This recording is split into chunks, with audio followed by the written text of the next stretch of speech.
Good afternoon.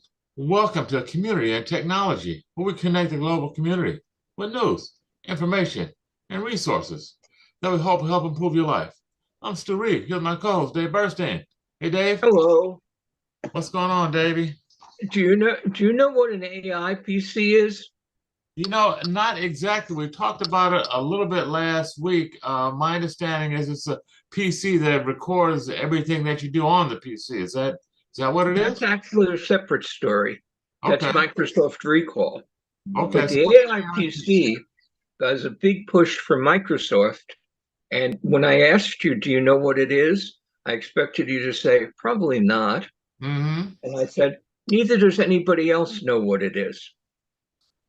There's an arbitrary definition from Microsoft, and there's lots of hope, but it's not at all clear what it's going to do. It's going to be a lot, though. First of all, the definition from Microsoft is that beside all the usual things in a PC, it's got a chip to do artificial intelligence on your machine. And that's going to work.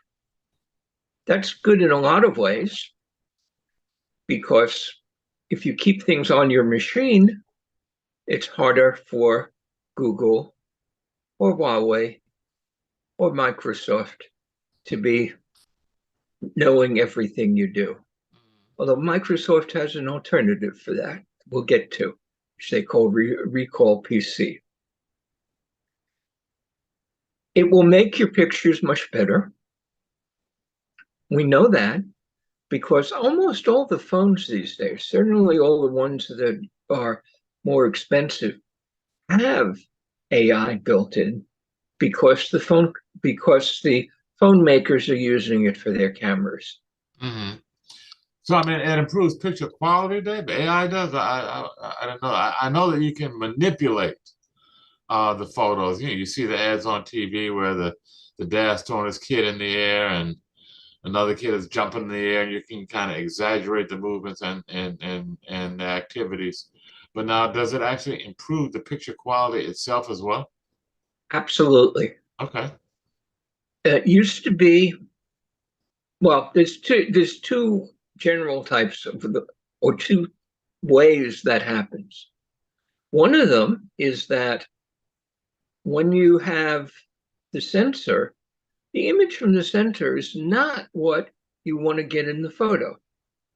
You're going to want a whole lot of differences, including sharpening, probably probably making it a little bit brighter, Mm-hmm. and it does in other things. And since Huawei about 8 years ago started putting 2 and 3 cameras in phones, and everybody copied them, including Apple, you can put the pictures together from the different cameras, Mm-hmm. the wide angle and the top, and deliver something that hasn't what could not have been done with a single camera, all of which is great. The other thing is that you may remember that when you did any video, you couldn't upsample it. That upsampling never improved anything. Mm-hmm. Made it bigger, which is why you wanted so many pixels, so you had the information. Upsampling is now working like a charm. Well, now, what is upsampling? Most Dave? What's the break that down for listeners? What is upsampling in video? on your TV, almost every TV being produced today has chips using what you could call artificial intelligence that improve the picture. There's loads of 4K TVs. They're down to $300, Mm-hmm. and there's no 4K content, almost none. So what good is the 4K TV? The Panasonic or Sony or whatever manufacturer takes the picture coming in from your service, from your station, and improves it. Mm-hmm. And there are a lot of ways you can do that with artificial intelligence. But the one relevant right here, or the one relevant point right here, is that it works. Okay, so that picture improvement is what we're calling upsampling. Is that it? Yep. Okay. Well, and other things. You can adjust the color. You can Mm-hmm. correct for aberration in the lens, all kinds of things. And Mm-hmm. in fact, the vast bulk of improvements in cameras the last 3 or 4 years has been just better software, Mm-hmm. not better sensors. Mm-hmm. So there used to be the pixel war, but Right. when they got up to 48 and 104 pixels, 104 million pixels, Right. it didn't matter how many more you put in, it wasn't going to look any better. Yeah. So And what they also did, complicated storage. I've, the with the very high density pixels, it takes up more and more room on your phone or whatever device you're storing the photos on. yes and no, among other things, AI allows you to compress it more than you ever could. Mm-hmm. Uh, and that's actually being done routinely in video. But the AI PC is also going to be able to, for example, you're going to be able to run on what is currently a $1,700 PC because the first ones are just coming out. Mm-hmm. And next year will be an $800 PC. And probably the year after that, a $400 PC. These are what we're calling the AI PCs, right, Dave? That's what we're calling These are AI PCs. them. Mm-hmm. They've basically got an extra chip or more transistors on the original chip to do AI stuff. You're going to be able to run a fairly powerful AI model that, for example, can simultaneously be translating what I'm saying into Chinese. Mm-hmm. That works. It's Wow. just starting to come out of the lab. The Samsung phone has it. That's going to make it really easy for you to say hello to your friend in French speaking Africa. Yeah. So just as an example, I could be Zooming with some folks in a foreign country or that speak a foreign language, and we could have a communication and understand each other. I guess they'd have to have a similar AI PC on their end for the translation back into their language, but it sounds like, No, there's enough power to do all the translation on your machine if that's what you want to do. wow, wow, Yeah.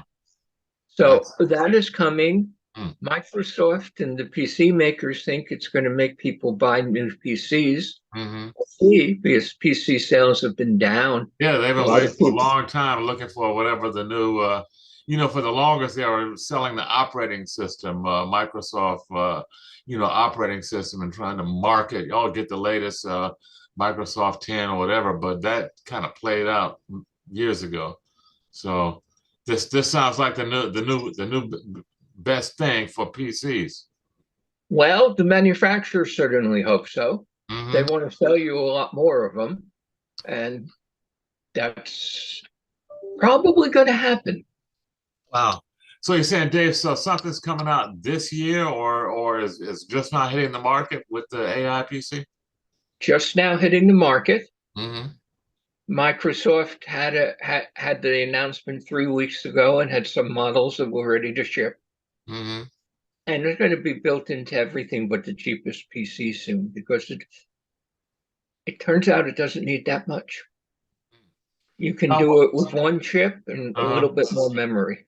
Okay, we talked about improving photos, improving video, language translation. What other types of improvements or functionality would be made possible with the AI computer? Well, all the games people are working on it really hard. Mm-hmm. Games have characters in them that are artificial, Mm-hmm. but now they're going to be able to have artificial characters that could sound like Marilyn Monroe or Henry Ford Mm-hmm. and respond to what you said and you did in real time. Mm-hmm. And we know that because we've been talking on this show about how many deep fakes are coming and how many chatbots, including with models of the dead people. Mm-hmm. And in fact, it's gotten so well that, yeah, you could take an archive of these shows and have AI create an avatar that looks like you, moves like you, and pretty much thinks like you. Well, do That's that, being, Dave. Well, do that.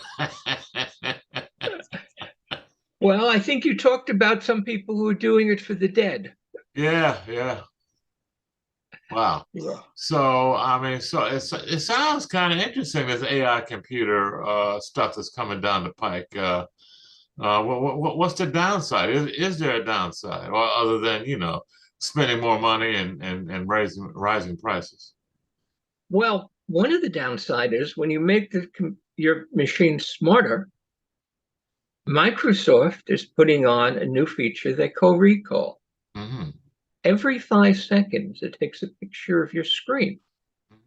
That lets you go back 6 months from now and say, what did I write about the New Rochelle Park system? And it goes through all those pictures that have been translated into a model, in effect, and finds what you said 6 months ago about the New Rochelle Park system.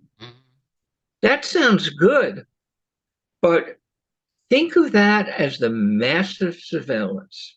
Yeah. And we know that everything can be hacked. Live Nation, that was all the ticket information, was hacked. Hmm. Even secure governments are hacked. Google had a big hack, and you can't protect yourself from hacking. Hmm. And so having all that information accessible, that's pretty dangerous. Let me ask you this, Dave. How, this recall feature that Microsoft is coming out with, how does that differ from, what's on your hard drive? You say it takes a snapshot of your screen, so I guess is looking at stuff that you write, maybe something that you compose. Kind of Any parse that a little pictures bit you for me. had, what pornography you happen to be watching, Hmm. whether or not you looked up on Google how to make a bomb. Okay, so all your And search activity, all your movements on the web. or you can just have your partner who gets on your computer and looks at everything you've been doing, or Oops. your parent. Oops. Uh-huh. Wow. So they're already saying that maybe that is something that should not be part of Windows. So, Microsoft just came up and said, this is great. You can find any information. You can find everything you did. But there may be a downside to that. mhm. Next, Has that launched yet, Dave? That recall feature, has that launched?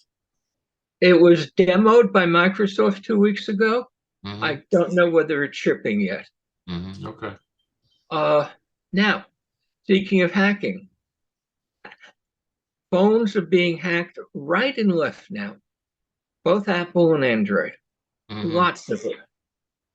So the National Security Agency has just put out a memo what you should do. One of the things you should do is every week or so, you should make a point of turning off your phone and turning it back on, which What will does that clear the do, Dave? memory, in which case, which and possibly get rid of a virus or worm that you have on your machine. A restart can get rid of a worm or virus? Is that what you're saying? Some of them, Hmm. many of them, because they have to live in memory. Hmm. And when your memory goes down, that might protect you. And that's actually coming from the National Security Agency. Wow, that's pretty incredible that some of the super spies are telling us how to help protect ourselves from being spied on. Interesting. Yeah. Hmm. Now, Google, meanwhile, has created a database, thousands of employer reports and documents of all the things that were problems on the Google machines and on Chrome and what it looks up on the web. So, stories of Google accidentally recording hundreds of kids speaking, inadvertently, so it says, using the Google Street View pictures to catalog and store thousands of license plates. Wait. Break that down again, Dave. Google is recording activity on Chromebooks and other devices, other Google devices? How is that happening? Well, how do you think Apple is able to understand what you're saying? Or Alexa from Amazon? Mm-hmm. Or Google that can very accurately pick up what you're saying when you want it to and dictate. Well, they've also been picking up a lot more. Hmm. And that's now known because somebody hacked into Google and got all the records of Google doing it. Mm-hmm. Related to that, think of somebody who has a relatively small website, you know, only 5 or 10 million viewers a month instead of the New York Times or something big. Mm-hmm. Will Google find it when you go looking? If somebody wants to go looking for technical news in New York, would they find community and technology? Well, Google has been saying that they have not changed their algorithm to put the big sites first. They were lying. Yeah, I know we talked about that a little bit last week. We talked about that a couple of small businesses that got started up.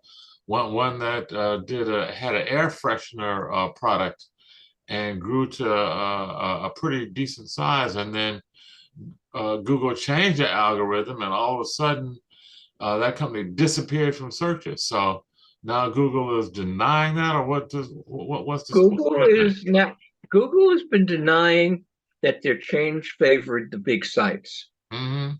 And most people who work on the web think it's exactly what they did, that Google didn't want to get in trouble. So they figured that the larger sites with the most traffic, not only fans, but the New York Times as opposed to the Bronx River News, were more likely to have accurate information. And they rigged the system so that big sites are far more likely to show up, especially in Google News, Mm-hmm. which, among other things, makes it harder for a small site to grow Right. and for independent voices to be heard. Mm-hmm. So there's profit gives pressure that there's the demand for bigger profits every year for every company, especially the web companies that have such a high market value. Microsoft the other day was over $3 trillion in market cap. Mm. And to keep that, they have to keep raising profits. Mm. And how do you do it? Well, you get worse and worse. You do things like put in more ads if you're Facebook, up to the point that people were so sick of Facebook, a lot of people were signing off on it because of how many ads there were. Mm. You give inferior service. Amazon built its reputation on having excellent tech support for whatever you bought. You could call up, almost always get a quick answer, Mm. and get a solution to your problem. Mm-hmm. Now you can go through 6 screens of Amazon's website with their AI support and never find the phone number to call and Yeah. get somebody. So that's a cost cutting measure. That's what you're saying. That helps drive their profits by cutting their operating expense. Yeah, costs Mm-hmm. money to have somebody answer the phone. Right. And what Cory Doctorow did, maybe a year ago, is show that nearly all the big sites, more YouTube commercials. I got really annoyed. I was watching a 15-minute speech, and in the middle of it, it came in with 2 minutes of commercials. Wow. Mm-hmm. Yeah. Mm-hmm. And that's enormous pressure because the companies are in heavy duty pressure from the stock market to maintain the price by getting earnings up by whatever means necessary, Mm-hmm. including making their service relatively lousy. Mm-hmm. So And you that's think what's happening everywhere. so I guess just to circle back with your opening piece here, It's that profit pressure that has driven Google to change its algorithm to focus on the big companies in searches.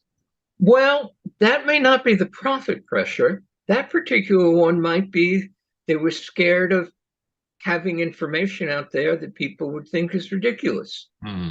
Like, as part of a healthy diet, you should every day eat some stones. That actually I was beg your put pardon. out I beg your by pardon, James. Google's AI. And if the cheese is falling off the pizza, you should glue it back on. Oh, come on, Yeah. Dan. Come on. This is some Google advice that It's all over the web, and reporters have confirmed is happening. uh-huh. That what they did is there's so much competition to get ahead in the AI game between Hmm. OpenAI and Microsoft and Amazon and Anthropic and. I know 12 big programs now coming out of China that can do that. To get ahead, they are releasing products far before they're ready. Hmm. So we talked about how Google was putting on the top of their searches an AI summary of what you might be looking for. I really liked that when I first saw that on Bing, because it often found stuff and I didn't have to go to any other site. But the software behind it, the model, the large language model that generates all this stuff, has been not really occasionally hallucinating, getting an enormous amount wrong in the latest versions because they're putting them out the door before they're ready. Hmm. Consistently. Now, tell me what you know about all the founding fathers who signed the US Constitution. One thing you know is that they were all founding fathers. Yeah, I also know But that most of them were slave owners. How about that?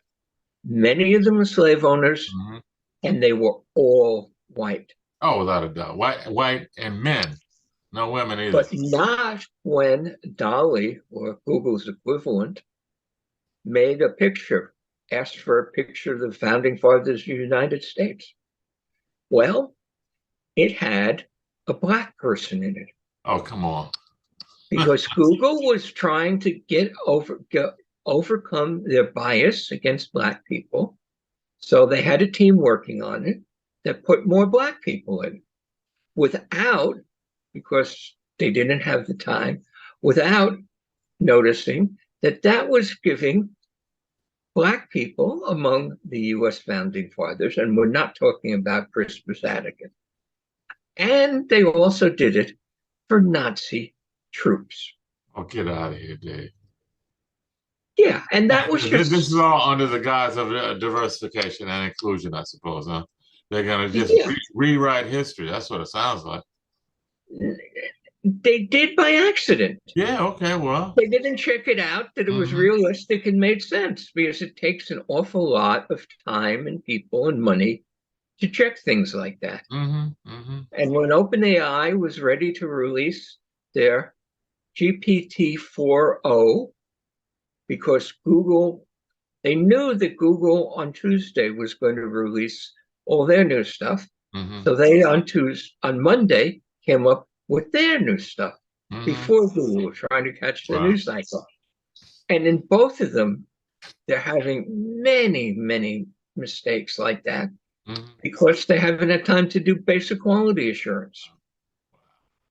Okay, Dave, we got to take a break here. That's fascinating how the profit motive is impacting AI and the information it's putting out there, and I mean it's beyond hallucinations, but where they're just kind of making stuff up. It sounds like putting black folks in the among the founding fathers, etc. Anyway, we're going to take a brief break, and when we come back, we're going to talk some more about AI. We're going to talk about Twitter opening up their platform to pornography and some other stuff. So stay tuned. This is Community and Technology on WHCR 90.3 FM with Dave Burstein and Stu Reid. Be right back after a brief musical break.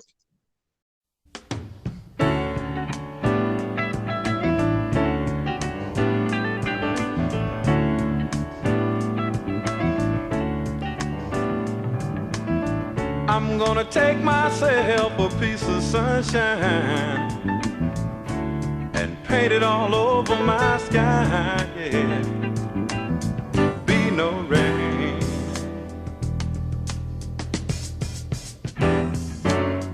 Be no rain.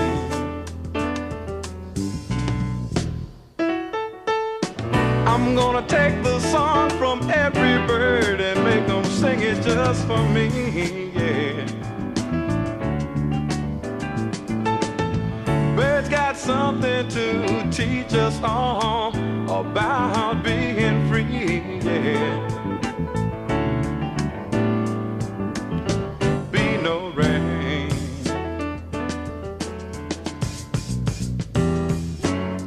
Be no rain.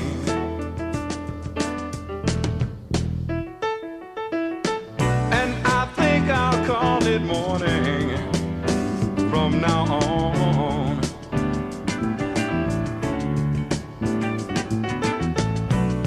Why should I survive on sadness and tell myself I've got to be alone? Why should I subscribe to this world's madness, knowing that I've got to live on? Knowing that I've got to live on. Knowing that I've got to live on. Yeah, I think I'll call it morning from now on.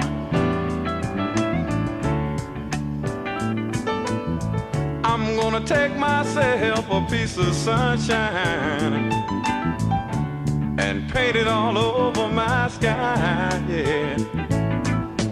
Be no rain.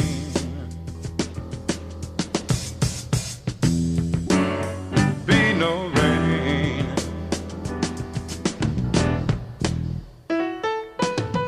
I'm gonna take the song from every bird and make them sing it just for me, yeah. 'Cause why should I hang my head? Why should I let tears fall from my eyes when I've seen everything there is to see? And I know that there ain't no sense in crying.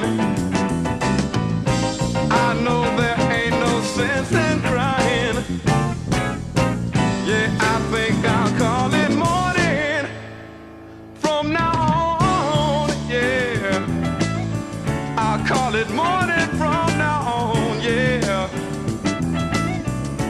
'Cause there ain't gonna be no rain, be no rain, be no rain, be no rain from now on, yeah. Okay, we're back. Community and Technology on WHR 90.3 FM with Dave and Stu. Dave, we were talking a little bit about AI before the break. Let's slow down because you said something just before the break Okay. that was a big story that affects anybody who's trying to protect their 8-year-old child. Twitter has now officially said that pornography is fine if it's between consenting adults. Pornography on Twitter, which is now called rebranded as X, is now permitting pornography on its platform. Is that what you're saying, Dave? That I can put a video up there based on something Jenny is doing about making jewelry. Mm-hmm. Or I could put a video up there that is absolute pornography. And in fact, many of the women, not all women, but mostly women, who make videos and have conversations on OnlyFans are doing just that. Wait. Back that up, Dave. Who is doing just that? Women? What women? Women. There's a site, there's many sites, but OnlyFans, I believe, is the largest. OnlyFans is the name? It's called OnlyFans, and it is overwhelmingly women who are selling pictures of themselves having sex. Wow. Using those pictures and videos as ads to sell their services as a sex worker. Hmm. It's really big. We know what the internet is for. Hmm. The internet is for porn, I think was the song that got.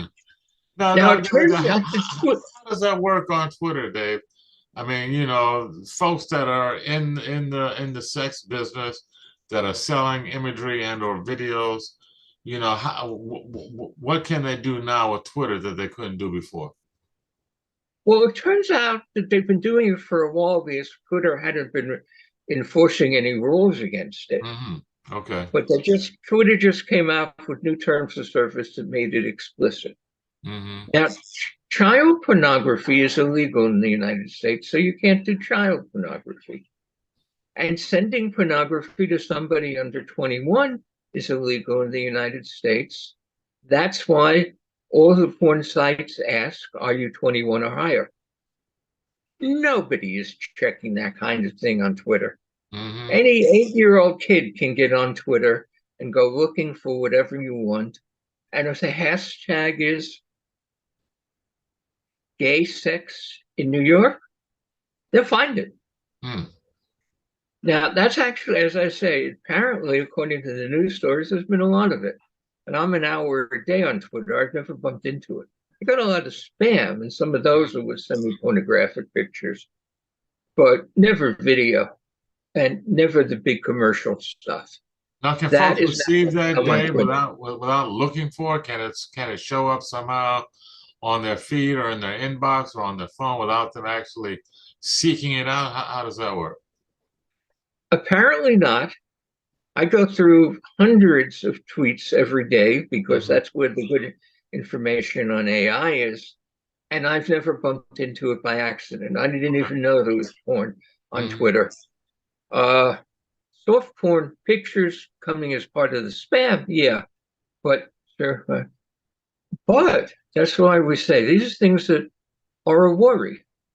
If you think it's not right for your 10 or 11-year-old child to be watching pornography, there is no way a parent can protect that from their kids looking at it on their phones Wow, that's crazy. or on their computer in the bedroom. Yeah. And in addition to just the psychological and emotional impact negatively that could have, we talked last week about all the scams and hustles that are out there that are targeting young teenagers and young men in particular to get them to send pictures of themselves online, maybe even now on Twitter, now that that's open, and open themselves up to blackmail, what they're calling sextortion, where they get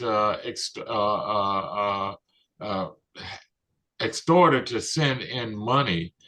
So in order to prevent those images from being shared with people, maybe in their group, in their social media circle. So I mean, it sounds like X/Twitter opening this up just kind of really just opens the door for even more abuse and more potential damage and harm to young folks.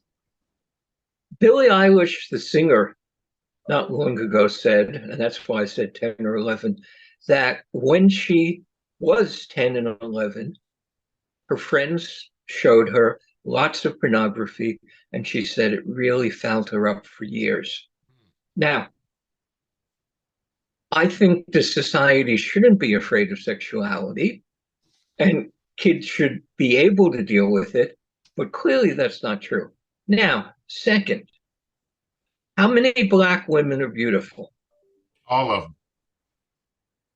Well, Beauty is Black is actually a website name we have that I keep trying to get Jenny to put up some of her fashion stuff. Mm-hmm.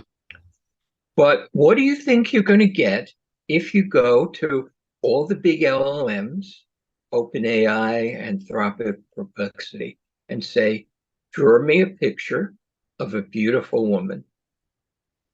You're going to get a European-looking woman, I would suspect, and even if you say black, it's going to be a European-looking woman with black and brown skin.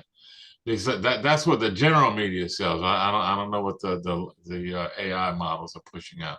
So Well, I'm what do you looking get? at 70 pictures that were put together by the Washington Post just that way. Mm-hmm. And I see one woman with a hijab who was presumably Arabic, and everything else, we're talking 70 pictures, was not merely a white woman.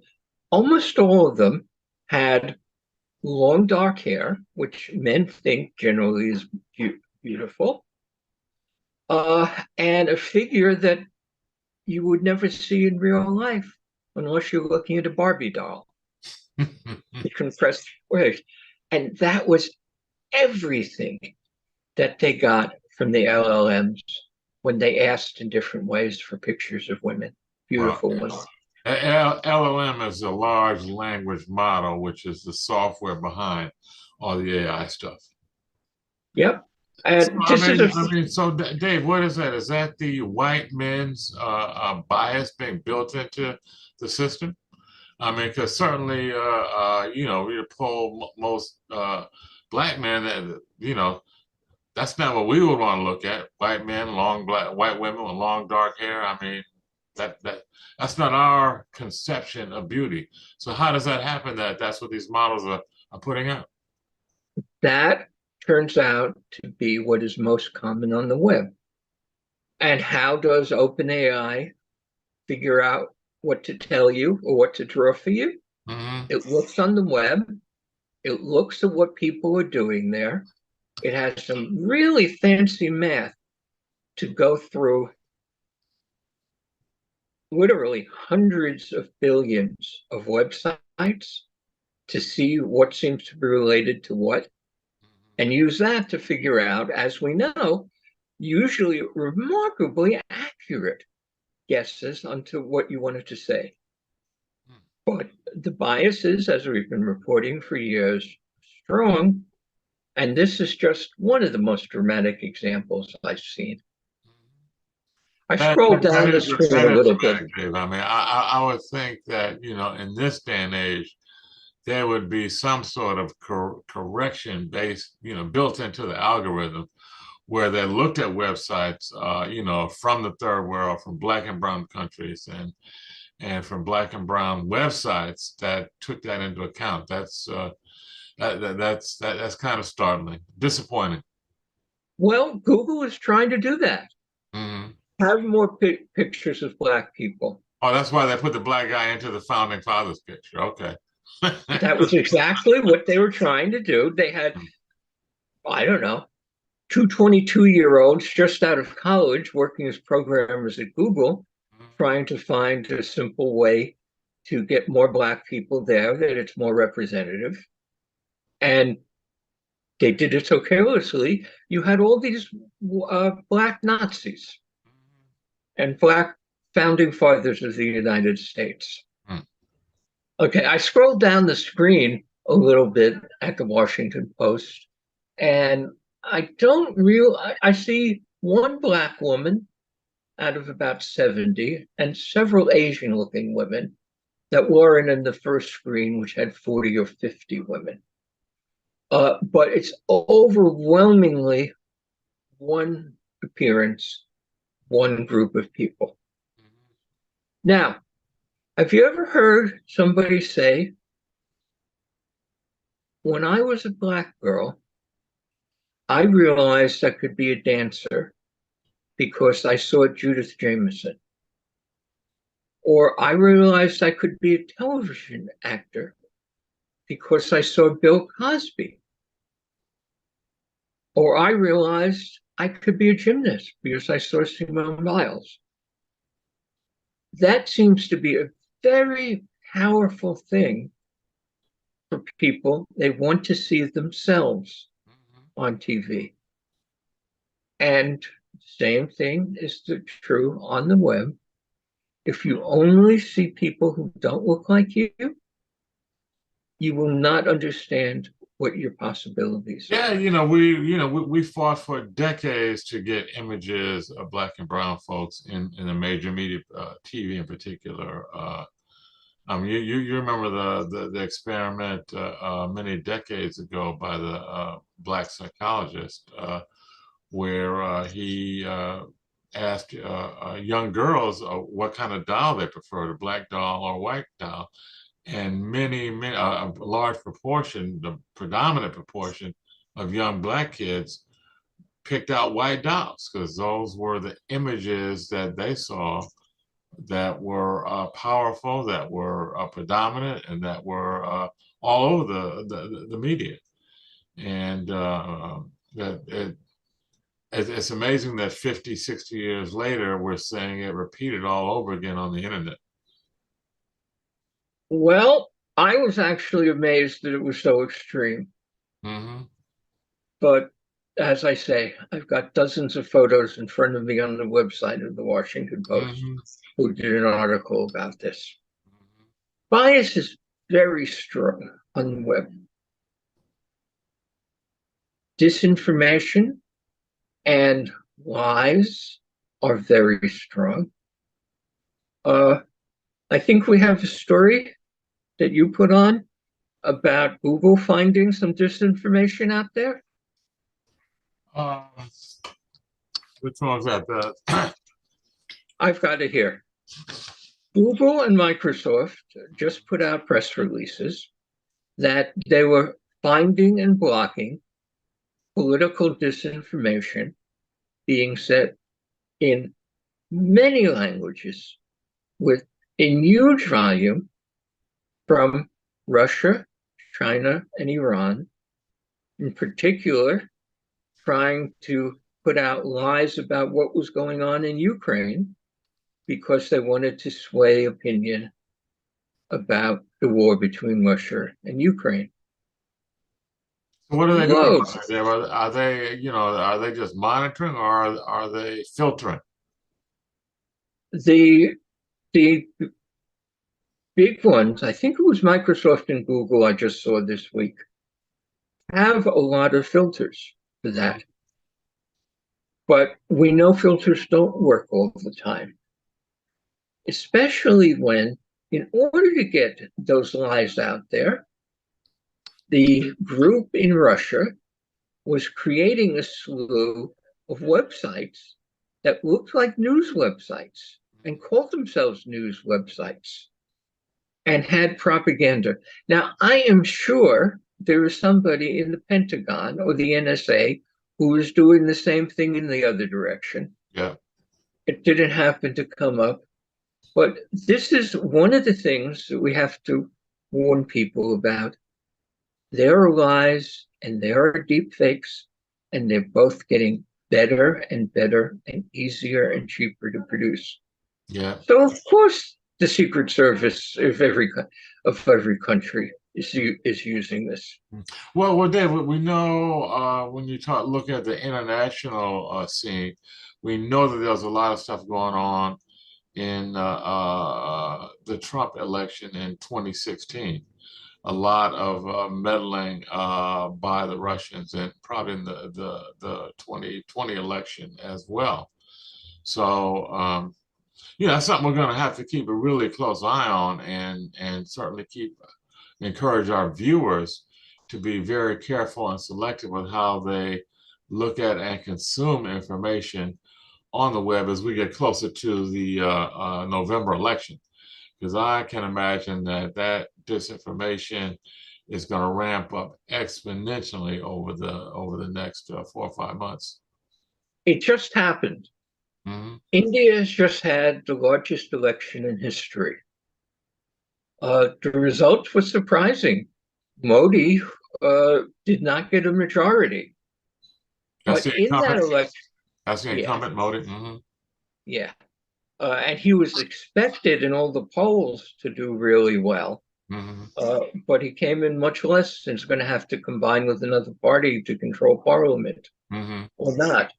And well, this show is not about the politics of Mr. Modi, but each of the parties in India has a large team to catch the things that are being faked and put out there.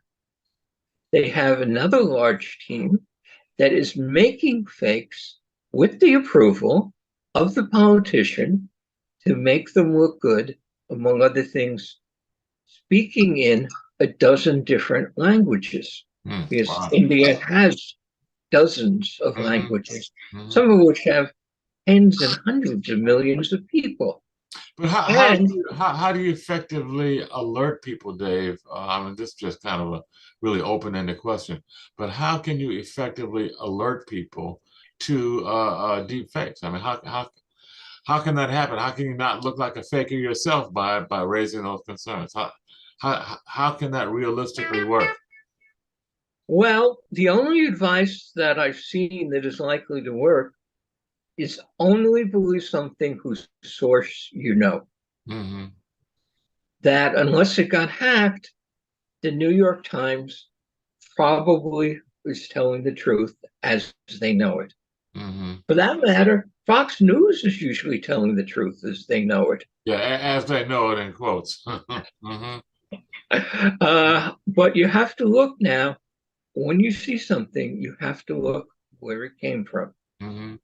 You know, Dave, I can remember now on our show, this is going back maybe 5, 6 years ago, when we were first talking about deepfakes, which are nowhere near as sophisticated as it is now. We're talking about fake news. I guess that was maybe early on in some of the Trump's presidency or his campaign. We were talking about fake news and what is that? And I raised the specter that to many of the disenfranchised folks, which includes a lot of Black folks like myself, the so-called mainstream media is fake news in that it ignores and it is their perspective and often coming from a white supremacy point of view and Wait a minute. Wait a that minute. we couldn't trust. I live on 119th Street and Mhm. sometimes walk through the neighborhood. And I've seen New York Times reporters actually coming north of 96th Street, Okay. which of course they didn't do once upon a time, by and Mhm. large. So, I know. yeah, people are working on it, and people like the Mhm. Times And what try do to those be better. reporters look like? I mean, how about having some reporters that actually live north of 96th Street working for the New York Times that are actually of those communities? I mean, how about that? I mean, I know And they're I know we get, we get them here and there, but the media, American media, is predominantly controlled by, run by white males. And I won't say that's fake news, but that, and from a lot of folks that I relate to, that's biased news. and And there's lots of bias, and we see it mhm, everywhere on the web. right. And it is something that we have to do our best to change. Unless you happen to be Elon Musk, who thinks it's perfectly appropriate to have their software taking a picture of a black man and saying it's a gorilla, which has been happening. Oh, wow. That story actually comes from Google. Mhm, Google is doing their best to get away from it, but there's a lot of people, I'm sure Trump Social, and I know Elon Musk, is not trying to eliminate bias. mhm. And some of that bias is against heavy men and women, something I'm aware of. I happen to be a white guy, but I've been really heavy most of my life. And you didn't see many people looking like me. And remember how amazing it was about 15 years ago when they had a television show called Ugly Betty? Because all the people on TV, including black ones like Dick Cosby, were never ugly. Mhm. I'm And not familiar with that show, but I'm certainly familiar with the phenomenon where, in most media, all you see is pretty people, attractive people. And again, that even that definition is something that is kind of suspect because that definition is even controlled by folks who often, have many biases, including racism and white supremacy. And then even, when they try and put up black folks, it's often the stereotypical look is some folks that doesn't have quote unquote Black or Negroid features, you know, fair skin, European features. So, I mean, you see that bias still, even when folks, and I say folks, I'm talking about white institutions are supposedly trying to do the right thing. Still a long way to go. We got about 3 minutes left, David. Let me go quick through a couple of things worth knowing. Mm-hmm. One, if you happen to be a native Arabic speaker, you now can find an LLM that can talk to you in your language and has been trained on an enormous corpus, tens of billions, hundreds of billions of web pages, books, and other things in Arabic. In fact, that's being installed in Egypt. Makes sense. It's called Pangu because it's coming from Huawei in China. Mm-hmm. And Huawei, like the Chinese, is trying to break into the Arab market as strong as they can. Mm-hmm. That's good to know. Second of all, Microsoft and Google have both cut another 100 jobs or so. A few years ago, people thought they were making it and were going to be secure if they got a job with one of these big web companies. You're talking about the multi-trillion-dollar companies, Dave, are cutting jobs? Heavily. Doesn't mean you shouldn't work for Google if you want to, but you can't assume that you're fixed for life. Last thing in this, there is an important new piece of software or demonstration of software called YOCO. It's not YOLO, you only live once. It's you only cash once. It's a new form of programming, large language models and AI, that doesn't use the transformers. And the people who put it together, there were about 8 names on the paper and a company name on the paper, believe it's going to be more efficient and reduce the energy demand and the cost of making these big AI models. Now, why is that interesting if you don't happen to be a programmer? Well, it's coming from Tsinghua University, and in particular from Microsoft China. Much of the best work is coming out of China. Mm-hmm. Tsinghua, my friend who teaches at Stanford, says is as good as they are. And we know all the political things that are trying to split the world and split the internet. And the hate for China, only appropriate word, I can call it xenophobia instead of hate. But that is what we're seeing in the US Congress and the White House, unfortunately. And you pay a price for it. That, for example, this isn't a health show, but one of the stories that just came across in the last week was one of the first people ever to be cured of diabetes by using stem cells. That's pretty exciting. The only way you could cure diabetes before this was a dangerous pancreas transplant. Well, you know, I know some MDs that would disagree with you on that one, Dave. That I've had some pretty serious scientists and doctors that have talked about how diet can cure diabetes, but that's another conversation. Absolutely. Yeah. We got to leave it at that, Dave. We're out of time. Okay, thanks for listening, everyone. This has been Community and Technology with Dave Burstein and Stu Reid on WHCR 90.3 FM. Every Wednesday, 5 p.m. Tune in. Just might learn something. Thanks. Good night.